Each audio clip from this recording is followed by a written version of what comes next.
Hello दोस्तों, नमस्कार। स्वागत है आपका अपने यूट्यूब चैनल आरडी एक्सप्रेस में। दोस्तों, आज के इस वीडियो में हम लोग 12th के एनसीईआरटी मैथ के एक्सरसाइज 6.2 के 14 नंबर प्रश्न और उसके आगे के प्रश्नों को करना सीखने वाले हैं। पिछली कुछ वीडियोज़ के माध्यम से हम लोग इसके पहले वाले प्रश्नों को करना सीख चुके हैं। आज इस वीडियो में हम लोग 14 नंबर प्रश्न को करना सीखेंगे। आप लोग इस वीडियो में आखिर तक बन रही है और चलिए इस वीडियो के माध्यम से हम सभी मिलकर आज कुछ नया सीख लेते हैं।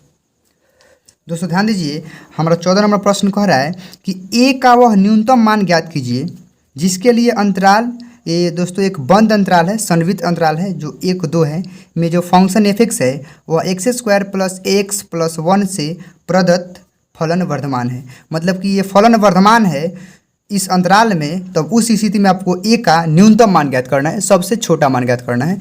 न्यूनतम का मतलब सबसे कम होता है। तो दोस्तों चलिए इसका सोल्यूशन करते हैं। सबसे पहले आप क्या कीजिएगा, जो कुछ भी दिया उसे लिख लीजिएगा। पहले मान लीजिए कि हमारा जो फलन दिया गया उसे लिख लेते हैं। हम लिखेंगे दिया गया है जो हमारा फलन है वो दिया गया एफ एक्स बराबर, ये दिया गया है x² + ax + 1।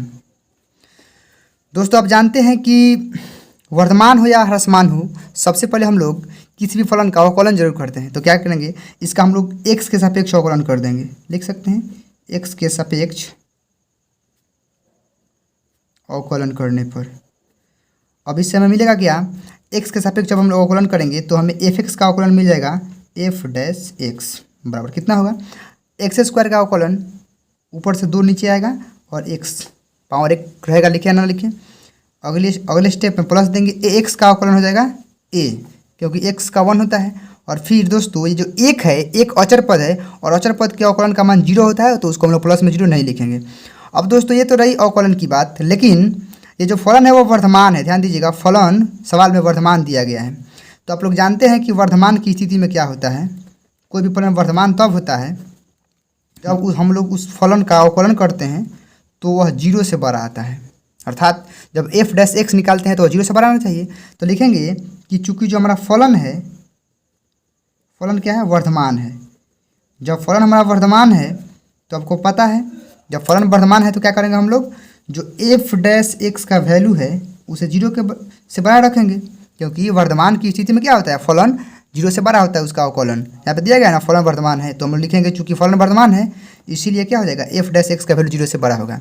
अब एक काम कीजिए, आप लोग f' का वैल्यू यहाँ पे रखिए। देखिए यहाँ पे हम लोग निकाले हैं f' का वैल्यू, रखते हैं, यह है 2x + a और बड़ा है 0। ध्यान दीजिए हमें a का वैल्यू ज्ञात करना है।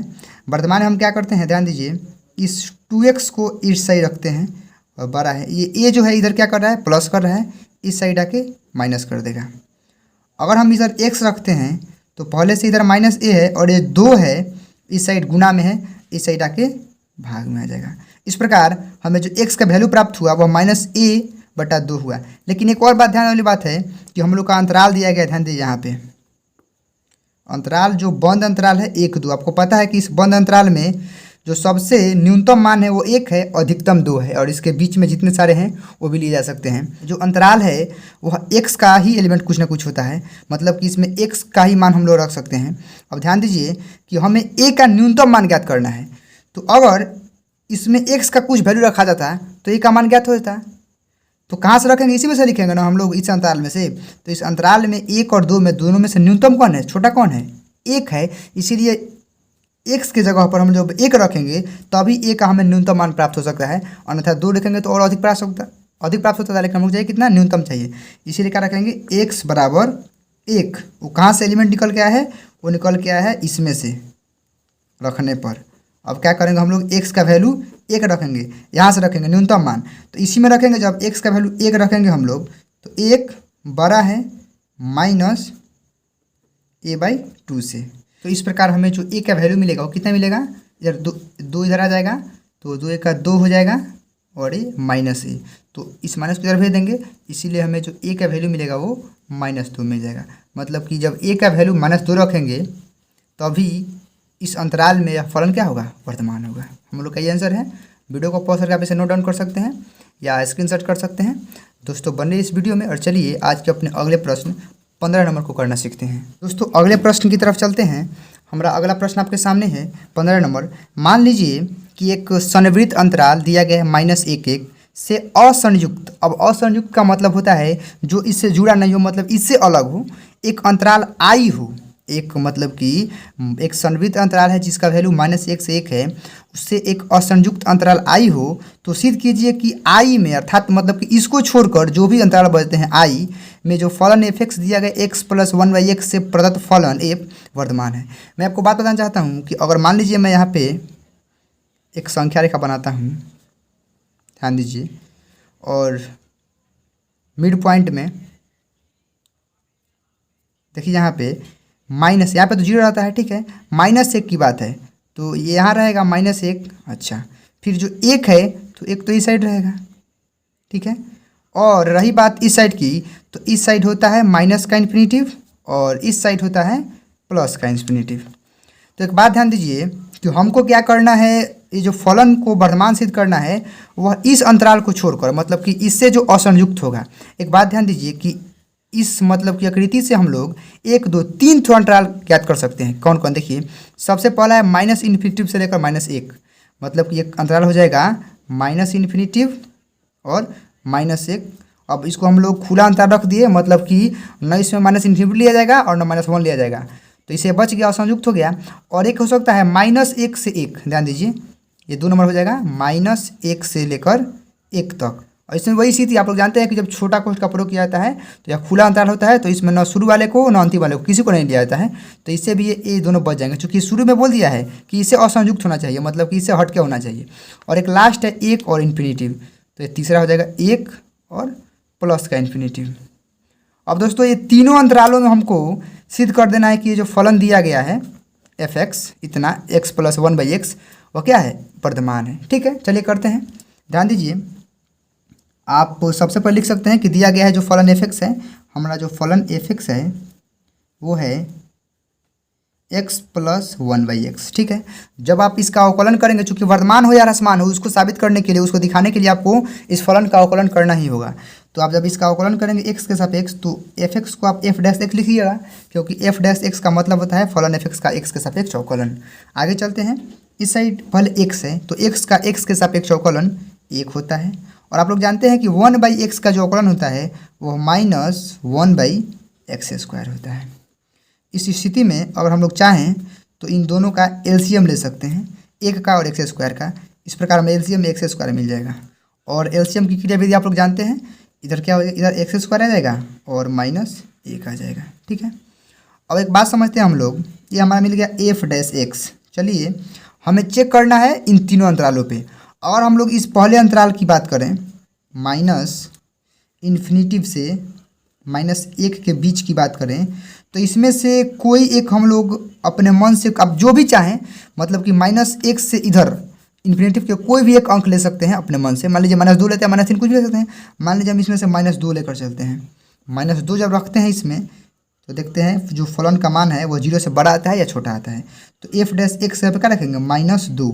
जब -2 रखेंगे, इधर x में -2 रखें, तो इस साइड भी x पे क्या रखेंगे, -2 ही रखेंगे। तो चलिए यहाँ पे सबसे पहले क्या है, x² है, तो क्या हो जाएगा, -2 का स्क्वायर, -1/x², तो -2 का स्क्वायर।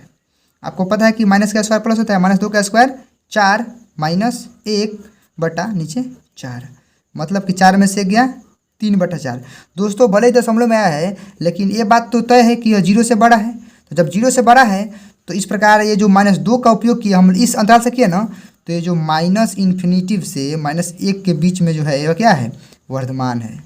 क्यों वर्तमान है, क्योंकि अभी आपके सामने स्पष्ट हो गया कि इन दोनों के बीच में एक मैंने अंक लिया -2, जिसको रखने पर जो हमारा फलन f'(x) का मान है वो क्या हो रहा है, 0 से बड़ा आ रहा है, इसीलिए वर्तमान है। अब इसी प्रकार आप इसको भी चेक कर सकते हैं -1 और 1 वाले की। अब दोस्तों हम अब दूसरे अंतराल की बात करते हैं, जो कि हमारा 1 से लेकर +इन्फिनिटी। तो दोस्तों आप इन दोनों के बीच में कुछ भी रख सकते हैं, 2 3 4 5 कुछ भी रख सकते हैं। मान लीजिए मैं इसमें से 2 ही रख देता हूँ, 1 के बाद 2। तो आप जब f'(x) में, अर्थात यहाँ पे जो f'(x) है उसमें जब वैल्यू रखिएगा 2, तो देखिए इधर क्या होगा, x² है तो पहले 2 रखिएगा, 2 का स्क्वायर, -1 नीचे x², तो फिर 2 का स्क्वायर। इस प्रकार 2 का स्क्वायर 4, 4 में से 1 गया, आगे जाएगा और नीचे भी 4 होगा, 4 में से 1 गया 3/4। ये जो है क्या, ये भी 0 से बड़ा है, इसमें भी क्या है, तब जब 0 से बड़ा है तो फलन वर्धमान होगा। तो इस प्रकार हमने केवल -1 को छोड़कर इससे मतलब असंयुक्त करके इसको हटाकर जो भी अंतराल आई दिया है सवाल में कि दोनों को छोड़कर जो भी इसके अगल बगल में जो अंतराल हैं उसमें इस फलन को वर्तमान सिद्ध कर देना है। हमने सिद्ध कर दिया। वीडियो को पॉज करके आप इन सबको नोट डाउन कर सकते हैं और कोई भी दिक्कत या समस्या हो कमेंट कर सकते हैं। दोस्तों बने इस वीडियो में और चलिए आज के अपने अगले प्रश्न 16 नंबर को करना सीखते हैं। दोस्तों आज के अपने अगले प्रश्न 16 नंबर को करना सीखते हैं। हमारा प्रश्न है 16 नंबर, सिद्ध कीजिए कि फलन f(x) log sin x पहला अंतराल देगा 0 से π/2 में वर्धमान और π/2 से π में ह्रासमान है। जो हमारा ये फलन f(x) है जो log sin x है उसको हमें ये दोनों अंतराल में एक में वर्धमान और दूसरे में ह्रासमान सिद्ध कर देना है। चलिए इसका सोल्यूशन करते हैं। सबसे पहले जो हमारा फलन f(x) है उसे लिख लेते हैं। f(x) हमारा दिया गया है log sin x, ठीक है। दोस्तों वर्धमान हो या ह्रासमान आपको तो करना पड़ेगा अवकलन। जब आप x के सापेक्ष अवकलन कीजिएगा तो इस f(x) को आप f' लिखिएगा और log का अवकलन होता है, log x का अवकलन 1/x होता है, अर्थात log के साथ जो कुछ भी यहाँ पे रहता है वो नीचे आ जाता है। तो log के साथ sin x है तो sin x नीचे आएगा और अवकलन में हर एक पार्ट का अवकलन होता है। तो पहले log x के रूप में यह 1/x नीचे आ गया, फिर sin x का भी अवकलन होगा। sin x का अवकलन ऊपर क्या हो जाएगा, cos x। आप देखिए ऊपर cos और नीचे sin, cos बटे sin किसका सूत्र होता है, cot का होता है। तो इस प्रकार हम इसे cot x लिख सकते हैं। तो हमारा जो f' मिला वो कितना मिला, वो मिला हमें cot x। चलिए अब हम बात करते हैं अपने अंतरालों पे। हमारा जो पहला अंतराल है वह है 0 से π/2 के बीच के लिए। इसमें सिद्ध कर देना है कि जो फलन क्या है, वर्तमान है। देखिए यहाँ पे दिया गया है। मैं आपको एक बात बताना चाहता हूँ, आप लोग त्रिकोणमिति जब पढ़े होंगे तो आपको चतुर्थांशों के बारे में बताया गया होगा कि यह पहला दूसरा तीसरा चौथा है।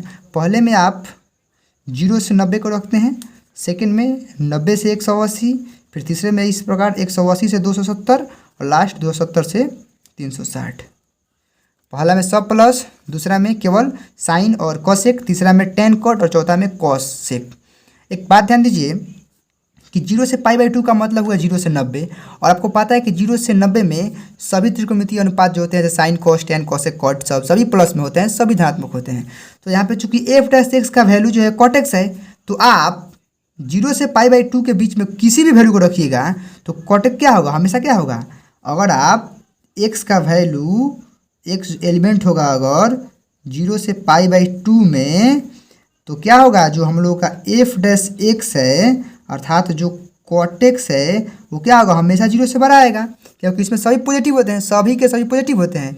इसमें cot भी तो होता है, और नहीं तो आप 0 से π/2 के बीच में से कि π/3 π/6 ये सब रख के चेक कर लीजिए, हमेशा cot का मान क्या होगा, इन दोनों के बीच में धनात्मक ही होगा, बड़ा ही होगा 0 से, क्योंकि पहले अंतराल में क्या होता है, cot पॉजिटिव होता है।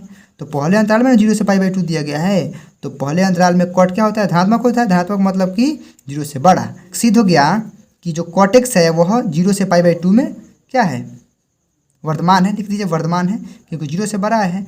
अब चलते हैं अपने दूसरे अंतराल पे। ध्यान दीजिए जो दूसरा अंतराल है मेरा वो है π/2 से π। ध्यान दीजिए π/2 का मतलब 90 और π का मतलब 180। तो दोस्तों ये कितने में, ये दूसरे चतुर्थांश में जाएगा 90 से 180।